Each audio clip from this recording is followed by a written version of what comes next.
Good morning, good afternoon, good evening, wherever you are in this wonderful and extraordinary world, or as I hope you're healthy, happy, and looking forward to a productive and peaceful 2026. I'm Aaron David Miller, a senior fellow at the Carnegie Endowment for International Peace, and welcome to Carnegie Connects, series of conversations on issues of critical importance to America and to the world.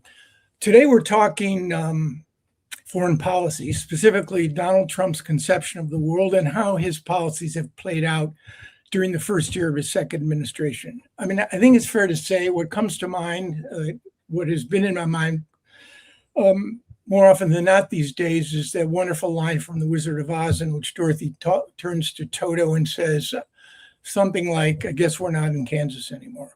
I mean, I think that's clear to everyone, but where we are is not as clear, it seems to me.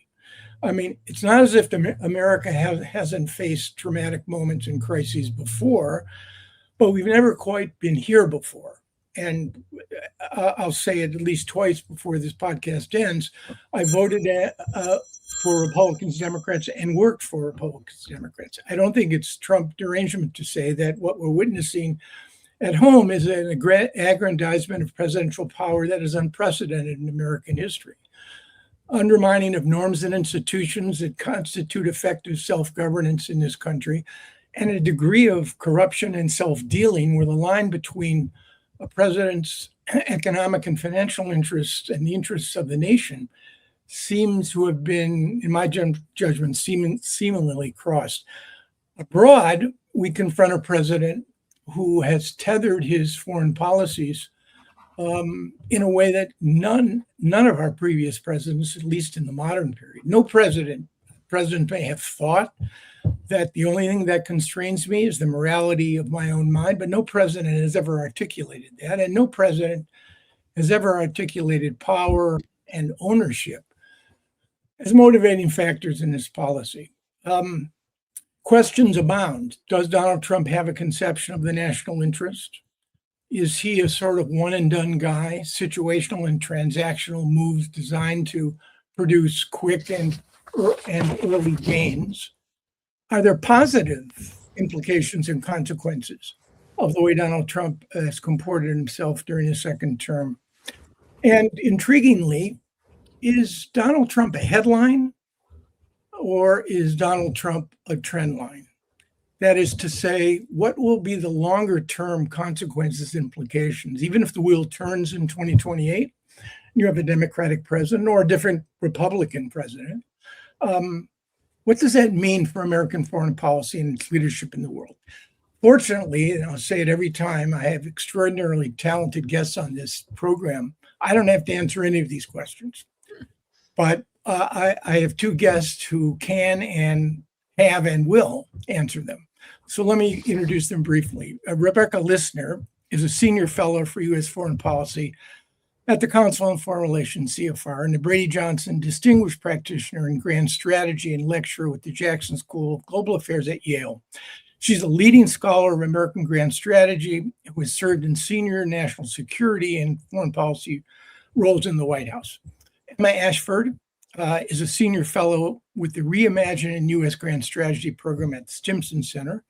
She works on a variety of issues related to the future of U.S. foreign policy, international security, and the politics of global energy markets. She has expertise in the politics of Russia, Europe, and the Middle East, and she's a non-resident fellow at the Modern War Institute at West Point and an adjunct assistant professor in the Security Studies program at Georgetown University. She's also the author of First Among Equals. Rebecca has her copy. Get your copy. No, Emma, no need to hold up yours, which I would recommend. So before we get into the broader questions of what the Trump administration's foreign policy portends for his future, let's just talk about Trump 2.0 for now. First question to both of you. Rebecca, I'll start with you. Give me a sense of what you think the major differences are between Trump's first administration and the second. I'd only point out in the first, and I did the math on this, he had 4 secretaries of defense, 2 secretaries of state, 5 secretaries of Homeland Security, and 3 attorney generals. So I'm just curious. What do you think is the difference? So first of all, thanks so much for having me. It's great to be here with you and here with Emma, who's a colleague whose work I admire a great deal and really enjoyed her recent book. So do commend it to all of the listeners of this podcast. I would say the big difference between the first Trump term and the second Trump term is that in the second Trump term, the president is unleashed. I mean, the first Trump administration was one that featured the so-called adults in the room, all of the different players in the cabinet and the White House who had distinct ideologies and distinct agendas for the president and served as not a total, but a meaningful constraint on his own instincts, proclivities, and policy preferences. I think we see this play out most markedly in China policy between the two Trump terms. And here, the recent national security strategy is instructive. In the first Trump term, you had a national security strategy that was centered on great power competition, not just with China, but also with Russia. You had a circle of very hawkish advisors, people like H.R. McMaster, people like Mike Pompeo, people like Matt Pottinger, who were architects of actually a very consequential turn in American foreign policy towards a more hawkish approach to China.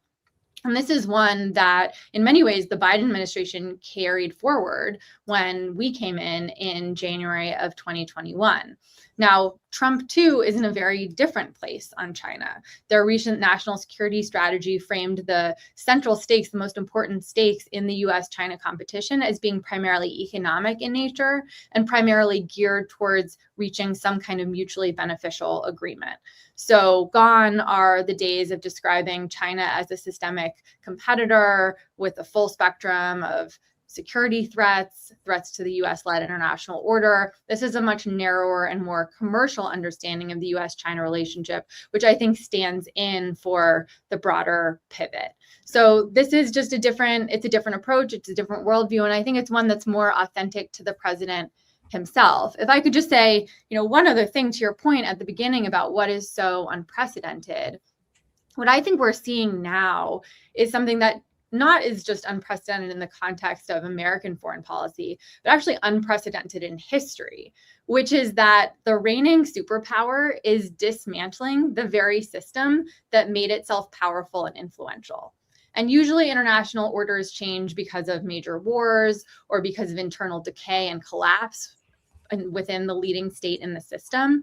But here we have a Trump administration, particularly in the second term, that has decided it wants to wage war on the post-war international order. And I'm sure Emma will say, and it's true, that order was not perfect. There's a lot that we need to do, should have done, should do to change it, but it was still delivering significant benefits for the United States. But as Secretary Rubio said in his confirmation hearing, their view is that that order is not just obsolete, but has actually become a weapon that's being used against us. So this is something my colleague Mira Rapp-Hooper and I have called an act of superpower suicide, where we're actually now undertaking the process of dismantling the very system that has sustained American power and influence for many decades. And we'll get into the long-term consequences of that, but I do think they're quite substantial. Right. We will talk about whether dismantling means permanent destruction or how much amelioration and repair and how long it's going to take. Emma, to you, major differences in the way Trump thinks and is acting from 1.0? Yeah, well, first of all, again, thanks so much for having both me and Rebecca today. It's great, I think, to have this discussion as we approach 1 year of the Trump presidency. I generally concur with what Rebecca's saying about Trump being somewhat less constrained this time around, but having folks around him that perhaps agree more. But I do think it's worth pointing out that, we could this could be the case, right? I could be saying constraints and meaning that Trump has advisors around him who are toadies who will do anything that he wants. I don't actually think that's the situation, though.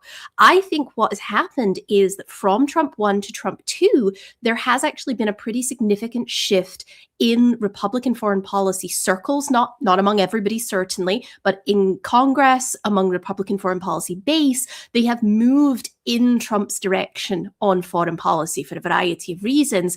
And that means that he's actually been able, the president's been able this time to staff his administration with people who are not just, friendly to his agenda, but who are actually willing to sort of put in the work and try and make parts of it happen. So, I think, again, it's one thing to say he's less constrained, but it's in part because he has succeeded in rewriting the foreign policy of his party. And I do want to get into the question of orders and dismantling and whether that is what the Trump administration is actually doing here. But perhaps I'll punt it back to you, Aaron, first, because that's a big question. Yeah, those are both two terrific responses. Let me press both of you. Is there a structural issue here with respect to the presidency? I mean, there are no presidential models that are going to fit our current president. But the fact is that second-term presidents, and Trump is a second-term president like Grover Cleveland was separated by one term, second-term presidents usually, based on my experience, look and deal with foreign policy in large part because of the constraints on the domestic side and because this is the end of the road. I mean, Donald Trump has 3 more years, assuming he agrees to leave office constitutionally. Is that a factor? Do you think time is no longer an ally? It's sort of an adversary? Is that part of this mix? Let me, I guess, just jump in first here. Oh, sorry, I'll jump in first and then go over to you, Rebecca. Look, I think the second term thing matters because I think it's very clear that President Trump has his eye on legacy, right? Whatever that means, whether it's being the man that expands the US by giving us Greenland or whether it's bringing peace in a variety of places, he clearly has his eye on his legacy. But I think the other thing I would point out here is if this is a deeper problem with US foreign policy, it is one that has grown pretty organically in the last couple of decades, right? The presidency has always been powerful. It has become much more powerful in recent decades. And I think it's perhaps no exaggeration to say that the war on terror gave us Donald Trump, right? It helped to push the electorate in the direction of sort of his foreign policy, of more skeptical of foreign entanglements, but it also contributed to things like the weakening of civil liberties protections that's helping with what ICE is doing around the country right now. It gave us the sort of very robust special forces that enabled things like the raid on Nicolas Maduro to capture him. So, this is an outgrowth of the war on terror presidency. It's just being used for different purposes now. Right. Rebecca, a thought? Sure. What I would add to that is one thing that's been very consistent in President Trump's worldview over time is his admiration for autocrats. He has a strong affinity for them on the international stage, and frankly, quite a bit of envy for the way that they are able to govern. And so I do think both in the domestic sphere and in the international sphere, he has attempted to remake executive power more in that mold, but it's just the reality that he has a greater ability to do so, just more latitude when it comes to foreign policy because of how our government works. And so I think that appeals to him. The ability to have so much centralized power in the presidency is unique in foreign policy as compared with domestic policy. The ability to engage in transactionalism that centers himself as the key broker is something that's unique in foreign policy. And to the point that you started with, we have to be honest, the opportunities to enrich President Trump, his cronies, his family is also particularly pronounced when it comes to foreign policy. And so in all of those areas, I think there are, beyond constitutional interpretations and political expediencies, just real reasons why foreign policy appeals to the president and is particularly amenable to his project of centralizing executive power. Now, someone actually asked me this morning, have we reached peak Trump? Right. And, are we now past the point where his power may be waning rather than waxing? I'm not so sure. And I think even if Democrats make gains in the midterms this year, we're even more likely to see a lame duck president who is spending more and more of his time on foreign policy, precisely as Emma said, in order to try to cement the legacy that he imagines for himself, to try to win the Nobel Peace Prize that he so covets. And because even amidst some pushback from his base, that's where he's wanted to spend a lot of his time, even in this first year. Yeah, I would caution all of us to not even Pythia, the famed oracle of Delphi, reading the best of Godin trails, is going to be able to predict what is possible over the next 3 years. But I wanted to press both of you on the issue of advice and advisors. I mean, our three undeniably greatest presidents, Washington, Lincoln, and FDR, and Roosevelt, had three extraordinarily all-star cabinets. They were critically important to the success of these administrations.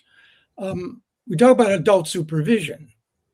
The absence of individuals, particularly Secretary of State, who is now, in addition to being the National Archivist of the United States, is the National Security Advisor. You need, based on my own experience, secretaries of state who are willing. Yes, loyalty is critically important, but blind loyalty is,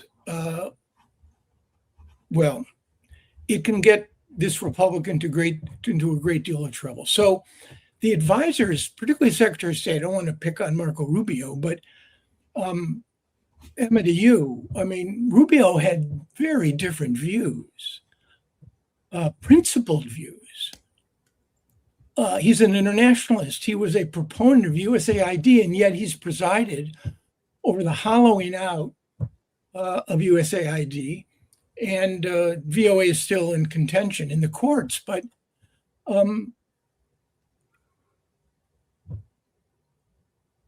do we really have advisors who make a difference or could make a difference? Look, I heard somebody jokingly much earlier in this administration refer to Marco Rubio as a born-again realist, right? That he's seen the light and he's come to Trump's foreign policy vision. I'm not sure to what extent that's a genuine conversion or he's pushing for sort of political influence. But I do think what we've seen in the last month or so even, is that this conversion has not been absolute, right? We see Rubio very much continuing to push for some of his classic policy priorities, particularly in Latin America, particularly in Venezuela, things that I don't think Trump really cares about one way or the other, like who's running Cuba. And so I do think one of the interesting things about this administration to me is there has been this hollowing out of the administrative state. There's been this decimation of a National Security Council. The policymaking process is very personalized. It's very much concentrated in the principles. But there we actually do see, we saw it in the Signalgate chats that were leaked. We've seen it in sort of some of the other reporting on this. There is some internal contestation, right? There's Rubio and Vance and others debating on the issues. Now, they all fall in line when a decision is made, but they do actually appear to be talking at least internally. So I find that interesting because it's not so far from sort of one of the models that at least we might think of for US foreign policy making in the past. The main difference being, I think, just that it's concentrated in remarkably fewer people. Right. Rebecca, a thought? I think that observation by Emma is very apt. And I would just say, yes, on the one hand, obviously loyalty is paramount. And we have these cabinet meetings that would be more at home in North Korea than in the United States of America. And they all have to engage in that kind of pomp, pageantry, and flattery. And yet, precisely as Emma said, there are actually very interesting and distinct ideological camps within the administration when it comes to foreign policy, and they don't all agree with one another. And I think because of how transactional the president is and unpredictable, in different contexts, different ones of them are able to prevail. And so in Venezuela, we see, to my mind, the union of, on the one hand, the kind of South Florida Republican hawkery of Marco Rubio and probably also Susie Wiles, married to this sort of domestic foreign political project that Stephen Miller is seized with that has to do with using the premise of a war on drugs, using war on terror tactics, a fight against migrants as sort of this global project, but also political project. Those two things together, I think, get you to the brink of a decision on Venezuela. Now, J.D. Vance certainly would not have been, I think, arguing in favor of what happened in Venezuela. So he's sort of the loser in this particular debate. And then what seems to have maybe gotten the president over the line being presented with the option, I think the opportunity to take the oil. And so I don't think he really cares about the regime in Venezuela the way that Rubio does. I don't think he really cares about the drugs because they're not real, at least not in the way that they're being presented as it relates to fentanyl. coming through Venezuela, but he kind of likes the idea of correcting for what he's been very critical of in a failure of the Iraq war, which is we didn't take the oil. And so now he's making this gambit to take the oil. So I think there's just this certain fluidity and factionalism within the administration. Again, you see this in the national security strategy, where you can almost tell which faction developed which language and which section. So it's not a unified view. I don't think it's groupthink, even as they all do have to go through the motions of genuflecting to Trump at every opportunity. Do you think it's too harsh to assert that Donald Trump has no clear conception of something that has motivated Democrats and Republicans in the past when it comes to foreign policy, and that is a conception of the national interest, something that rises above party personal priorities and preferences. This seems to me that the line between his personal prejudices, his financial interests, his vanities, his politics, and what's good for Donald Trump and what's good for America seems to me to be seamlessly sort of interchangeable. And you get at this when you look at the amount of self-dealing that is involved, which is unprecedented and extraordinary. So I just wonder, is this the first president who is somehow incapable of looking at life as a we, turning that W upside down so it becomes me? Is that an unfair characterization of the way he's operating, Ellen? I don't think that's entirely accurate. I mean, to some extent, because, when I was much younger and there were all these debates about the Iraq war, right? It was, George W. Bush, he's doing it for Dick Cheney and Halliburton, and they all have personal interest in it, right? So this has always been this long running theme of, foreign policy more generally, imperialism, all of these debates go back a much longer time. Now, I think we absolutely cannot deny that the president is self-dealing, self-interested, that he enjoys a little bit of graft. But I tend to think of this more as somebody who has a vision for what he wants America to be, and he is perfectly happy to skim a bit on the side, right? It's not necessarily that he's placing his own interests above American interests in most cases. It's just that he is doing both of these things. And I do think he has a conception of the national interest. If you look at the way that he talks about the US, talks about US foreign policy, it might not be a notion that I necessarily agree with, but he clearly has this idea of America as being, strong, prosperous, not taken advantage of by anybody, able to sort of go and exert our will on others for the benefit of, and again, I think he conceptualizes it as all Americans, even if he's not entirely correct. So I do think there's more there than just a self-interested presidency. Yeah, but all of that, strong, prosperous, we don't want to be taken advantage of. I mean, previous Democrats and Republicans, at least in the modern period, colored between certain lines. And I just, every time I look around, there's another line being crossed. The word I is only used in the US Constitution once. Now, why would the founders put it in a document? They embedded the inaugural oath in the document to send the signal that a presidency, the office of the presidency, is subordinate to the Constitution and to the public.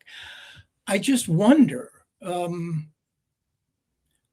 whether or not this sort of diplomatic or foreign policy narcissism is more prevalent than not in the way that he operates. Rebecca?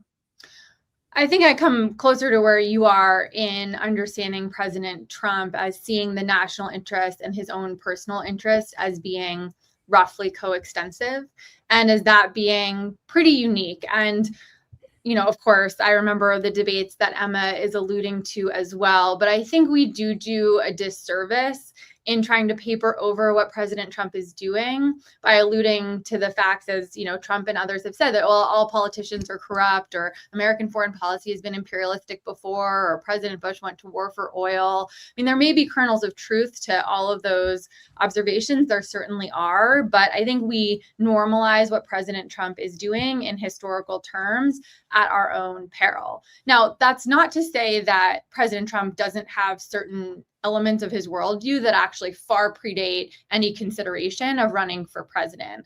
And I think for all the unpredictability of Trump, these are among the most predictive of his actual behaviors. What are they? One, he doesn't like free trade. He thinks that that's a recipe for the United States getting taken advantage of, as Emma said. He doesn't really like allies. He especially dislikes European allies because he thinks that they're free riders. He's thought that for a long time. And as I mentioned a moment ago, he admires autocrats and likes to deal with them, and tends to be friendly towards autocracies. And so there are different implications of that and applications of that over time. But I do think as a general set of guideposts to how Trump operates, that's basically right. Maybe now we're seeing the advent of what J.D. Vance called in the wake of the June war with Iran, a Trump doctrine. I do think he likes the idea of these short, sharp uses of U.S. military force, these displays of might that somehow nevertheless avoid the kind of long entanglements that he has run against and others have run against and the American people clearly do not favor, like the wars in Iraq and Afghanistan.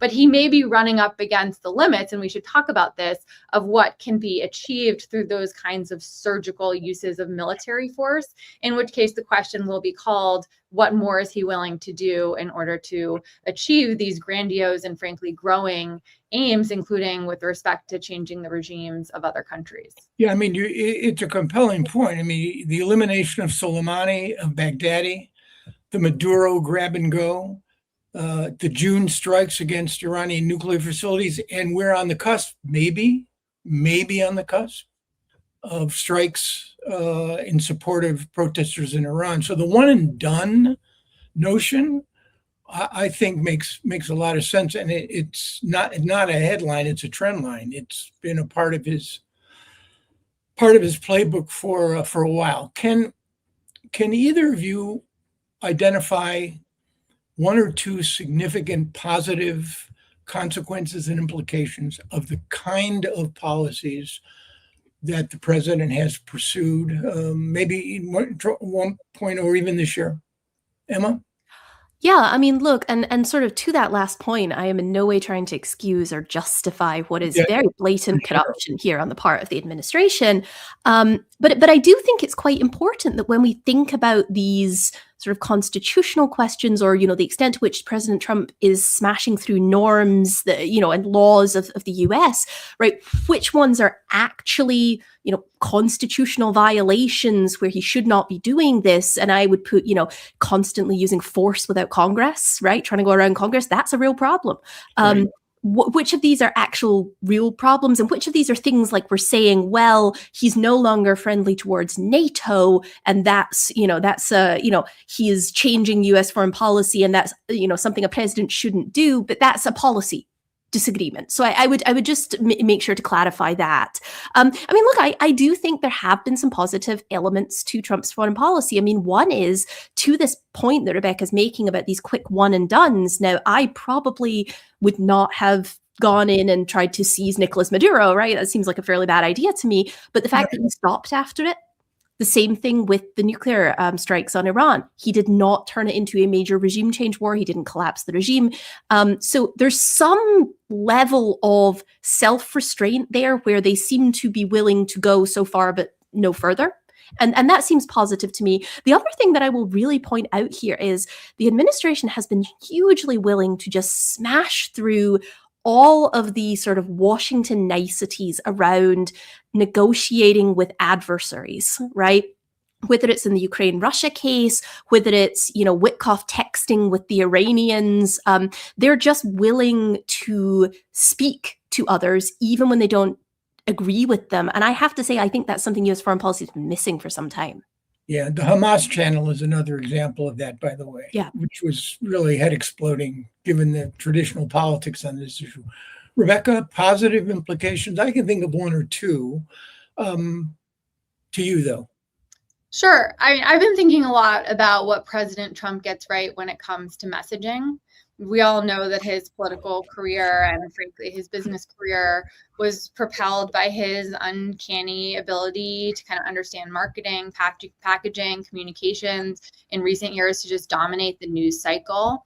But I think he also understands something and has just a feel for what the American people want to hear. And so to contextualize this a bit, over the course of the fall, I did a research project here at CFR where I engaged with more than 330 Americans across 29 states, all regions of the country, to ask them how they were thinking about the future of America's role in the world.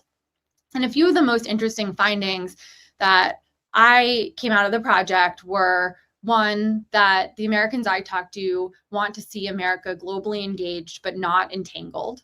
And I think that second part of the equation, but also the first part, is key to understanding what Trump is doing. He's not what we used to think of, my automatic lights are off, an America First isolationist. He's taken America First in a totally different direction than I think he was caricatured as before.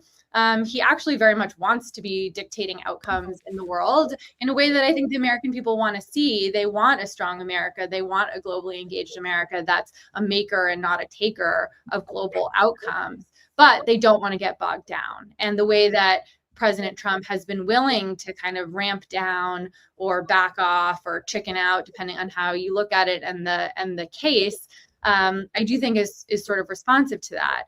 The second piece is I think Americans really want to understand, and this is what I heard in my conversations, the return on investment that they are personally getting for American foreign policy, how it directly benefits them. And you need to do that by connecting America's role in the world to the types of issues that actually are most salient issues for most Americans. And so when the president is trying to justify his actions in Venezuela in terms of affordability and bringing down the price of oil, he's trying to message a foreign policy action in a framework that actually people care about and is a top issue politically for him. Similarly, emphasizing the border and migration, emphasizing crime and the connection to migration, emphasizing drugs. So even if the way that he does it is often divorced from the truth, I think the centering of issues that are intuitively resonant with the American people and not defaulting to these high-minded concepts like the rule-based international order, not, invoking grand histories behind the NATO alliance, like that sort of, transactionalism, and frankly, the primacy he places on messaging to domestic audiences over foreign audiences is something that I think the rest of us could learn a lot from. Right. And I think part of the explosion of some of that grand strategy and tradition gets to the issue that for me is head exploding. And that is this. You would think, given the upset of the world with Donald Trump, that we would be losing influence, friends, partners. I can't tell you, how stunned I am to watch world leaders, it doesn't even matter where, stumble over one another to get to Washington, either because they're afraid of Donald Trump or they want something from him. It's just, to me, extraordinary. And I don't know what does it mean in the end? We are influential still. Norms and institutions have been crushed. State Department's been hollowed out. USAID has been ended, detriment of probably hundreds of thousands of deaths of individuals who are receiving American assistance to grow food, to treat malaria and diarrhea. The list goes on and on. And yet, Arab world basically presided over what we watched in Gaza without imposing a single cost on Israel or on Donald Trump. The Europeans seem to be, even on Greenland, the EU could not issue a collective statement about his aspirations. So call it the Trump paradox. I don't get it. So could either of you try to explain that to me? And then we're going to go to whether Trump's a trend line or a headline or a trend line. Emma, to you first. Well, at the risk of picking a fight here, I think one of the things that we might be seeing is disproving the notion that there was some international order independent of American power. Right. And I'm not saying that in the broadest possible sense. Clearly, there were international institutions that worked, there were mechanisms through the WTO, et cetera, that did good work and countries agreed to them. But I mean, I think what we're seeing here is that it really wasn't the liberalism of these institutions that kept things rolling. It was US military and economic power in many ways. And that is what is continuing to, attract or pull in other countries. Again, the case of Europe, which I think is pretty salutary here, we find that European countries, despite everything this administration has said about and to them, are unable to actually stand up to Trump. They're afraid. They're afraid to exercise the leverage they do have in trade for fear that the US will pull back its security commitment. And so they have locked themselves into this position where their own weakness means that they continue to have to listen to the US on these questions. So that's kind of a long-winded way of saying it wouldn't surprise me, and I think it will be the case that we will see long-term ramifications here where, other actors will seek to become less in the thrall of the United States as a result, and maybe that's something that the sort of nice liberal norms, prevented in the past. But in the short term, American power is doing all the talking. We're going to come back to that point because I think it's a fascinating one. Rebecca, how do you explain the Trump paradox? Yeah, I actually largely agree with what Emma said, right? This is the paradox of the moment right now, which is in some ways, it feels like the United States has never been more powerful than we are right now, because President Trump has taken what was all this latent capacity for coercion that the United States had, but was restraining itself from using in the context of this whole, international order architecture that had been built up over decades, and he's exercising it. And so the translation of that material power into coercion and into influence over outcomes with a very specific point of view is stunning. And it reveals the extent of how powerful the United States of America really is today. The problem, though, is I fear precisely what Emma alluded to at the end, which is right now, the abject dependency of many of our allies on us, in particular for security, has become, frankly, almost embarrassing for many of them. Certainly, it's embarrassing for them politically within their own domestic politics, but has become so apparent in the way that the president has weaponized it, not just to get NATO to spend 5%, but also to extract this trade deal with Brits, with Indo-Pacific allies, and also to get the EU to roll back some of the regulation that they don't like. So all of that just underscores how much leverage the United States does have. But we're also seeing the beginning of a counter reaction. And the jury's still out on whether Europe can get itself together and turn itself into a real security pole, provide for its own defense autonomy, and so on. But I think it is possible that over time we'll actually see the United States remaining quite powerful, but becoming less and less influential as states craft exit options for themselves that render them less dependent on America over time. Well, actually, you could argue that isn't necessarily a bad thing when it comes to European security. It's interesting that Prime Minister of the State of Israel, in what people thought was a head-exploding offer, is talking about zeroing out U.S. military assistance to Israel, which, frankly, if it's not done in a punitive way, could actually be beneficial to the United States. But what both of you are saying, and please shoot me down for what I'm about to say. I know I'm old, but isn't it? I was told in the wake of Vietnam, America would never lead again. Then I was told in the wake of Afghanistan, America would never lead again. And now I'm hearing, given the damage that Trump is doing, America will never lead again. What the two of you seem to be saying, and I'll add my own comment to this, is that there is something enduring and permanent about the conception of American power, economic power, and military power. Now I'll add my own.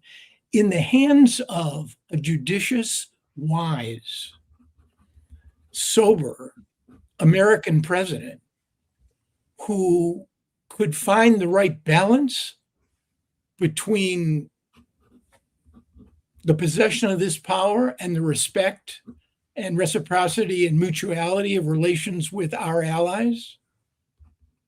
Isn't that a possibility going forward? And it gets, Rebecca, to that really intriguing, provocative piece that you wrote.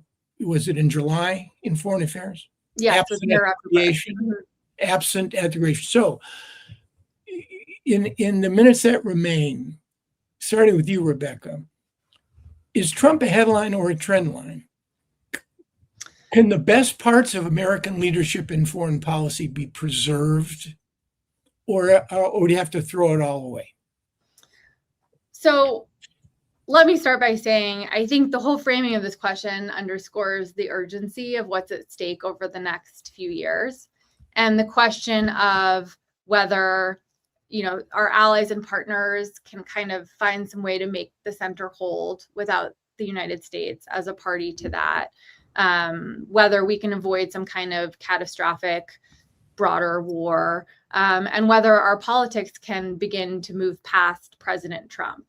Because I think you're right that a lot of the structures that we worry about have in some ways proven more resilient than we expected, like our alliances, but they're not going to be infinitely resilient. So if we can make it through the next few years without a major crisis or rupture, and frankly, Greenland could be it. But if we can make it to 2029, I do think the next president will actually have substantial optionality in making a decision about how it wants the United States to lead going forward. And I think there still will be space to do it. Now, I don't think that should be on the same terms as American leadership has looked in the post-war or post-Cold War era.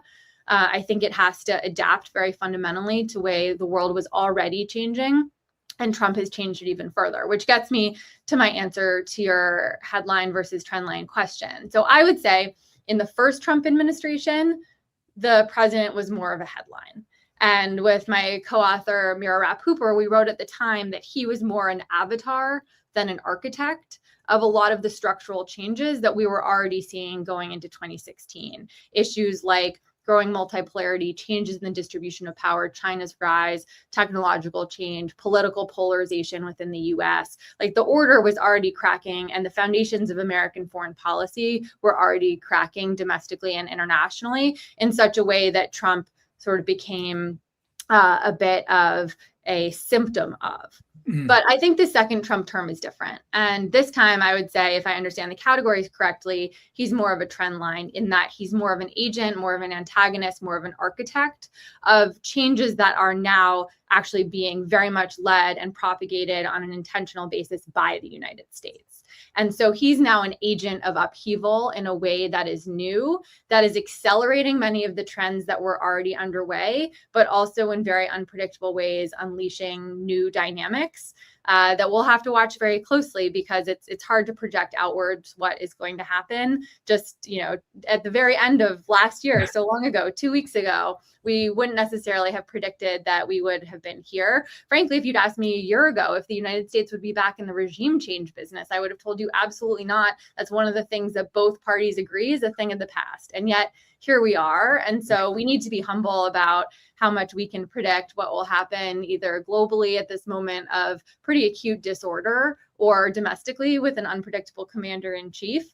But I do, at the end of the day, believe that there will still be a window of opportunity that remains narrow but open in 2029 for a new president of either party to take things forward in a more constructive direction. Yeah, I feel a little better now.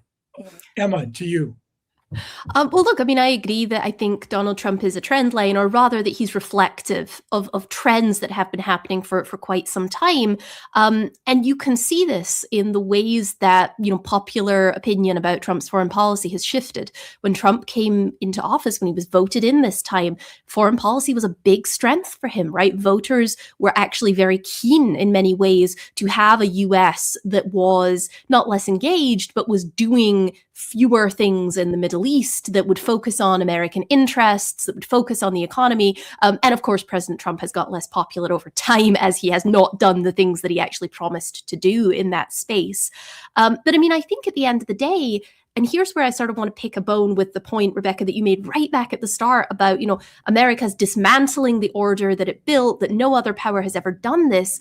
In some ways, actually, I think this is something that great powers do all the time. Not dismantling the order it built, but trying to reassess and re-equilibrate its foreign policy for a world that has changed. And I think we saw this in the 70s. We saw this during and after Vietnam from the US, and the US did manage to come back. So I don't think Trump is going to be the architect of whatever comes next. But I do think the process that he is sort of kickstarting or accelerating here, that process of changing the way the US relates to the world, that to me is actually not necessarily a bad thing, right? We could come out at the end of this in the next administration, the one after, in a much better place if we're lucky. Right. Well, we're at the end of the 45 minutes. We're a minute over, but I will not let either of you go without an answer to the following question. Greenland. I mean, it seems to me Donald Trump has come up with a solution to a problem we don't have and will never have. But on Greenland, Rebecca, if we were having this conversation next year at this time, where would Greenland be? Yeah, well, Jeremy Shapiro has a great foreign affairs article about engaging in what he calls sort of speculative fiction, working backwards from how we end up with the U.S. effectively absorbing Greenland, which I think, I would commend to the listeners is a very interesting thought exercise. I mean, my view, which I think kind of aligns with where Jeremy is going, is I don't think this is a problem that ends up being solved militarily. I think the president is trying to generate leverage through this kind of ambiguous threat of force in order to negotiate some kind of separate deal or maybe series of deals with Greenlanders. So I don't worry so much about an invasion that brings this problem to a head, but I do think the president keeps amping up the tone on this issue in such a way that he's going to have something to show for it, I think. Unless, we go to war with Iran and other events take over and Greenland recedes into the background, which of course has happened, earlier last year when he was talking quite a bit about Greenland and then less so. So I guess, I think that he is playing for some kind of new set of economic, primarily commercial arrangements that he would prefer to negotiate bilaterally with Greenland, and is trying to shake up the relationship between Greenland and Denmark and the United States, and so on, in such a way that creates more space to begin the extractive project that he seeks, the expansion of U.S. military basing there that he seeks. And, I think that all parties are going to be motivated to find a way to give him a win on that without forcing the crisis within NATO and between the US and Denmark. Emma? Yeah, look, I mean, I tend to agree, if nothing else, because Greenland for the United States it's our Crimea, right? It's a little green men situation. There are already so many American military personnel there that this is a fait accompli if that's the way the president decides to go. That said, I mean, look, I think it's an interesting illustration of the other big trend in the administration that we haven't talked about, which is this pivot to the Western Hemisphere. And again, I think that's something that we spend so much time talking about, tensions with the Europeans and what is the president doing on China. And the Venezuela raid, less than 2 weeks ago was really brought into relief that the administration genuinely cares very strongly about what happens in this hemisphere, about pushing out the Chinese and the Russians, about, pushing out unfriendly regimes, about resolving the migration and drugs problem. And, it wouldn't surprise me if that continues to be one of the biggest stories of the next 3 years. Yeah.